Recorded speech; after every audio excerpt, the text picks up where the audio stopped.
Okay जी, अगर ionic compound की हम बात करते हैं तो आयनिक कंपाउंड्स को आपको मेरा ख्याल है मेरा आपसे थोड़ी बहुत डिस्कशन हुई थी कि they are basically combination of metals and non metals. इसके अंदर आपके पास मेटल्स और नॉन मेटल्स इस कंडीशन में प्रेजेंट हैं सच दैट उनका नंबर इस तरह से प्रेजेंट हो कि वो एक दूसरे के इफेक्ट को कैंसिल आउट कर दें, therefore they are known as to be your ionic compound, और उस कंडीशन में वो भी न्यूट्रल कंपाउंड्स कहलाते हैं। It is a combination of metals and plus non metals. इसकी बेस्ट एग्जांपल जो अभी तक हम डिस्कस करते आ रहे हैं वो है आपके पास सोडियम क्लोराइड NaCl। इस कंपाउंड के अंदर आपका सोडियम और chlorine they are two separate species, ये दो अपनी डिफरेंट स्पीशीज़ हैं। सोडियम जो है वो आपका क्या है, that is your metal and okay जी, मेटल्स और नॉन मेटल्स की कैटेगरी में हम इनको कैटेगराइज करते हैं। सोडियम आपका ग्रुप 1A से बिलोंग करता है, तो therefore it is known as to be your metal, whereas chlorine आपका एक नॉन मेटल है and it belongs to group 7A। इन दोनों के कॉम्बिनेशन से इन दोनों को जब केमिकली कंबाइन किया जाता है तो ये आपके पास एक आयनिक कंपाउंड बनाते हैं जिसको हम कहते हैं sodium chloride. As it is a combination of a metal and a non metal, therefore sodium chloride is known as to be your ionic compound. अब यहाँ पर जब हम एटम्स को देखते हैं तो ये अपनी ऐसी चार्ज की क्वांटिटी में प्रेजेंट होने चाहिए कि एक दूसरे के इफेक्ट को कैंसिल आउट कर सकें। कैसे? सोडियम के ऊपर +1 चार्ज होता है, क्लोरीन के ऊपर -1 चार्ज होता है। +1 -1 एक दूसरे को सिंपली कैंसिल आउट कर देता है, जिसकी वजह से इस पूरे कंपाउंड के ऊपर चार्ज आ जाता है आपका 0। सो हम इस NaCl को लिखते हैं NaCl and that is called as to be 0। इसके अलावा हमने एक और मेथड भी पढ़ा था क्रॉस मल्टीप्लिकेशन का। वैलेंसीज को हम क्रॉस मल्टीप्लाई कर दें तो ये हमारे पास बनता है Na चार्जेस को छोड़ के, चार्जेस छोड़ दें, Na भी 1 और क्लोरीन भी 1। तो अगर हम 1 ना भी लिखें तो हम इसको सिंपली लिख सकते हैं NaCl। So this is how an ionic compound formation takes place, जिसकी बात उन्होंने यहाँ पर ही करने की कोशिश की है। नेक्स्ट मैं आपके साथ डिस्कस करूँगी about the cation formation of sodium. आज के लिए हम सिर्फ केटाइन फॉर्मेशन ही देखते हैं, उसके बाद नेक्स्ट क्लास में इंशाल्लाह हम एनाइन फॉर्मेशन की तरफ मूव करेंगे। ओके जी, cation formation of sodium. Sodium again बार बार आपसे मैं रिपीट पे लगी हुई हूँ इस चीज़ में तो कि ग्रुप 1A से आपका बिलोंग किया करता है दिस सोडियम मेटल, और दूसरा ये कि यह आपके पास एक मेटल भी है, दिस इज़ योर मेटल। अब सोडियम जो है इसके अंदर क्या सिस्टम है, किस तरह से हमें पता चलेगा हम इलेक्ट्रॉन डाल रहे हैं, किस तरह से नहीं डाल रहे, ये बात भी हमने इस क्लास में किसी हद तक डिस्कस की थी। सोडियम का अगर हम Na का अगर हम एटॉमिक नंबर देखें तो एटॉमिक नंबर हमारे पास बनता है एटॉमिक नंबर हमारे पास बनता है 11। एटॉमिक नंबर हमारे पास सोडियम का बनता है 11, और इसी एटॉमिक नंबर को यूज़ करते हुए आपने अपने इलेक्ट्रॉन्स की फिलिंग करनी होती है। वाई? क्योंकि हम बार बार यही पढ़ते हैं that number of protons are always is equals to number of electrons. So it means कि आपके पास जो एटॉमिक नंबर होगा उतने ही नंबर ऑफ इलेक्ट्रॉन्स भी एक एटम के अंदर एग्जिस्ट करेंगे। हम ये लास्ट सबसे मेरा जो लेक्चर आप लोगों के साथ हुआ था उसमें हमने यही काम किया था। वहाँ पे हम बेसिकली नंबर ऑफ न्यूट्रॉन्स निकाल रहे थे और इसको कह रहे थे। तो यहाँ पर हम देखते हैं अगर आपके पास एटॉमिक नंबर 11 है, इट मीन्स के नंबर ऑफ प्रोटॉन्स P जो है वो आपके पास क्या बनता है, P जो है वो आपका बनता है 11। इसका मतलब है आपके पास नंबर ऑफ़ इलेक्ट्रॉन्स भी कितने होंगे, वो भी आपके पास यहाँ बनते हैं 11 बनते हैं। नंबर ऑफ़ न्यूट्रॉन्स आप यहाँ से खुद ही ईजिली निकाल सकते हैं। मास नंबर आपको पता है जी सोडियम का 23 होता है।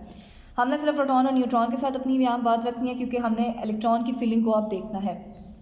क्या है जी, न्यूक्लियस ड्रॉ करती हूँ। न्यूक्लियस के अंदर मेरे पास होता है प्रोटॉन, ठीक है, और प्रोटॉन मेरे पास है यहाँ पर 11।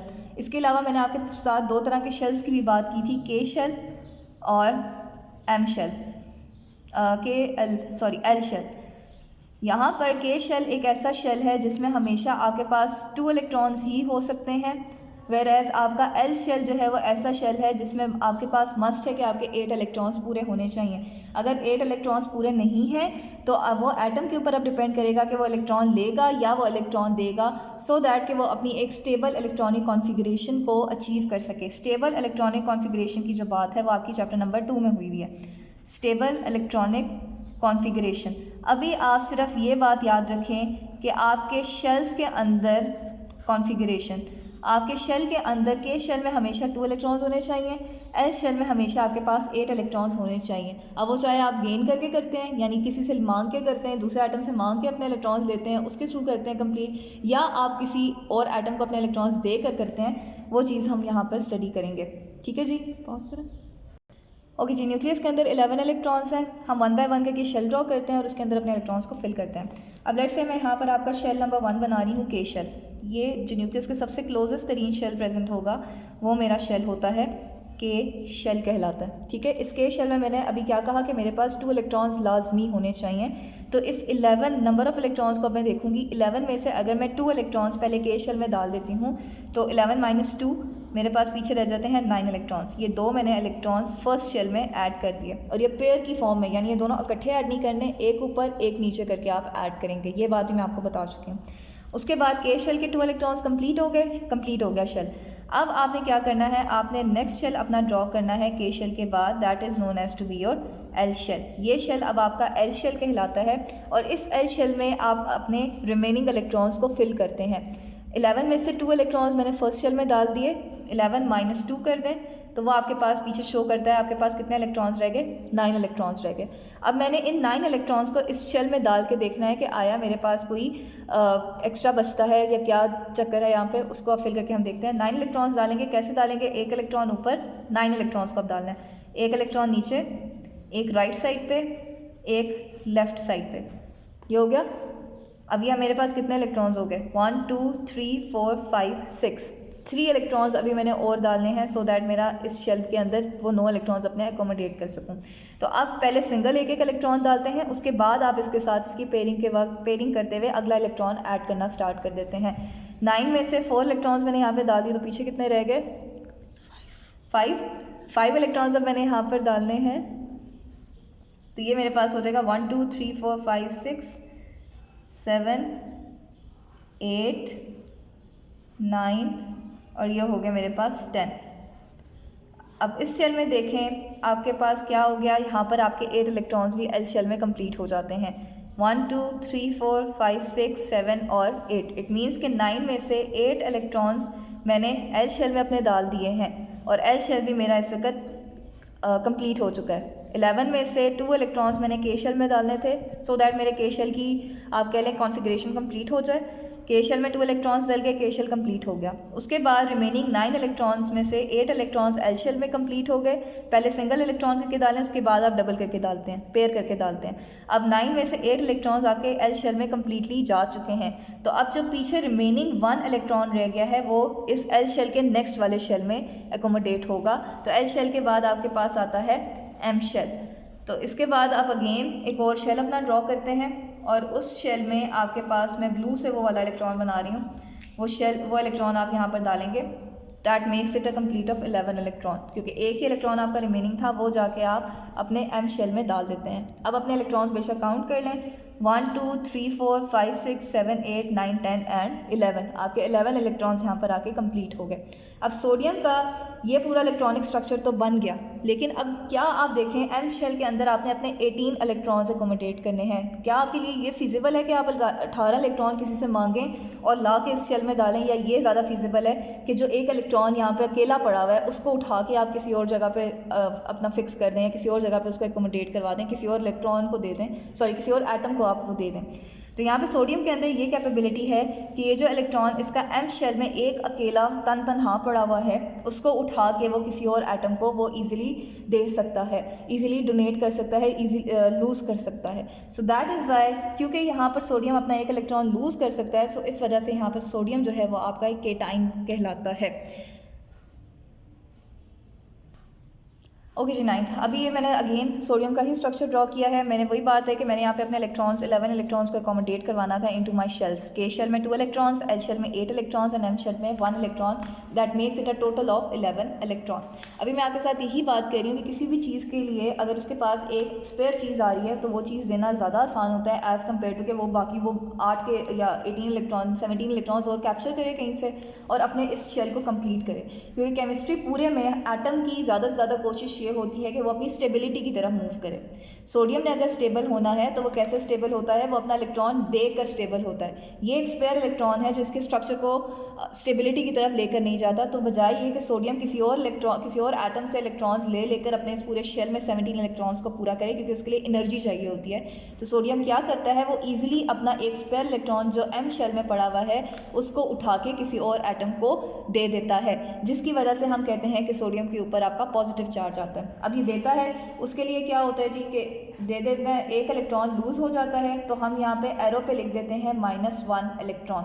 ठीक है जी, ये माइनस एरो के ऊपर लिखेंगे आप, मत इसको दोबारा कहीं कंफ्यूज कीजिएगा। अगर ये प्लस होगा तो इसका मतलब है कि ऐड हो रहा है, माइनस है तो माइनस का मतलब है कि मैं किसी चीज़ को इसमें से सब्ट्रैक्ट करी हूँ, और वो चीज़ यहाँ पर क्या है, मेरा एक इलेक्ट्रॉन है। इस सोडियम के स्ट्रक्चर Na के स्ट्रक्चर में से एक लास्ट शेल में से एक इलेक्ट्रॉन में अपना निकालूंगी, और उसके बाद मेरा रिमेनिंग स्ट्रक्चर क्या बनेगा, न्यूक्लियस अपनी जगह पे जिसमें मेरे प्रोटॉन्स प्रेजेंट थे। उसके बाद शेल नंबर 1 को मैंने नहीं छेड़ा। शेल नंबर 1 में मेरे 2 इलेक्ट्रॉन्स एज इट इज़ ही प्रेजेंट हैं, 1 इलेक्ट्रॉन ऊपर, 1 इलेक्ट्रॉन नीचे। इसी तरह से मैंने अपने एल शेल को भी नहीं छेड़ा, एल शेल को ड्रॉ किया और उसके साथ इलेक्ट्रॉन्स उस तरह से मैंने फिल इन किए, 1 इलेक्ट्रॉन ऊपर, 1 नीचे, एक राइट साइड पे, एक लेफ्ट साइड पे। तो ये मेरे टोटल बन गए 1 2 3 4 5 6 7 8 9 और 10। ठीक है जी, तो यहाँ पर मेरा एल शेल भी, के शेल भी अपनी जगह पे कंप्लीट रहा है और एल शेल भी अपनी जगह पे कंप्लीट रहा है। सिर्फ क्या हुआ है कि एम शेल में से इलेक्ट्रॉन सोडियम किसी और एटम को दे देता है, जिसकी वजह से सोडियम के सिंबल पे आपका आ जाता है +1 चार्ज, ये बन जाता है +1 and that is known as to be your sodium cation. इसको आप बोलते हैं सोडियम केटाइन। सिर्फ इस पॉजिटिव चार्ज को शो करने के लिए हम ये सारी स्टोरी किया करते हैं।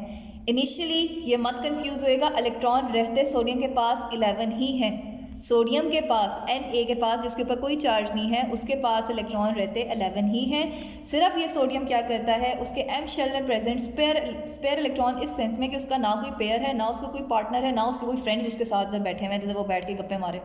क्या करता है सोडियम, अपना वो लास्ट इलेक्ट्रॉन किसी और एटम को दे देता है जहाँ पे जाके वो नए दोस्त अपने इजीली बना सकता है। तो सोडियम अगले जब मैंने इलेक्ट्रॉन यहाँ पे लूज़ किया, एरो के ऊपर मैंने -1 लिखा है 9th क्लास।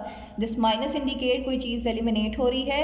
क्या एलिमिनेट हो रही है, एक इलेक्ट्रॉन इस Na में से एलिमिनेट हो रहा है, जिसके नतीजे में हमारे पास सिर्फ 2 शेल्स सोडियम के पास, सोडियम केटाइन के पास 2 शेल्स रह जाते हैं, एक के शेल और दूसरा आपका आ जाता है एल शेल, और उसमें अपने respective number of electrons complete होते हैं क्योंकि उनको हम नहीं छेड़ रहे। और इसके बाद सोडियम के ऊपर आपका चार्ज आ जाता है +1 charge, and in that condition this is known as to be a sodium cation. और क्योंकि ये सोडियम केटाइन बना है, तो सोडियम केटाइन बनने की वजह से हम कह रहे हैं कि सोडियम आपका मेटल है, क्योंकि अभी हमने पहले पढ़ा कि मेटल ही वो स्पीशी है जो आपका केटाइन बनाया करती है। So this was all about today's lecture. सिर्फ अभी तक टॉपिक की पहली 4 लाइंस हार्डली कवर हुई हैं क्लास 9th। तो आप लोगों की, एक तो हम ऑनलाइन पढ़े हैं, इंटरनेट का बहुत मसला आ रहा है, काइंडली इस लेक्चर को लीजिए। मसला होता है नेक्स्ट क्लास के लिए होपफुली इंटरनेट कुछ बेहतर होगा तो हम उसमें भी डिस्कस कर लेंगे। पीछे सेल्फ असेसमेंट रहती है, उसके आंसर्स हमने अभी टैली करने थे, वो भी कर लेंगे। आप इसको पढ़िए, इस लेक्चर को रिपीटेडली लीजिए। अगर आपको एक दफ़ा में बात समझ नहीं आती, अपने हैंड से ये चीज़ें ड्रॉ करके देखें, ये अदरवाइज़ आपको कुछ समझ नहीं आएगा मैं यहाँ पे क्या कह रही हूँ। ठीक है जी, that was all about today's lecture. इस लेक्चर को आप ध्यान से लीजिएगा। Thank you.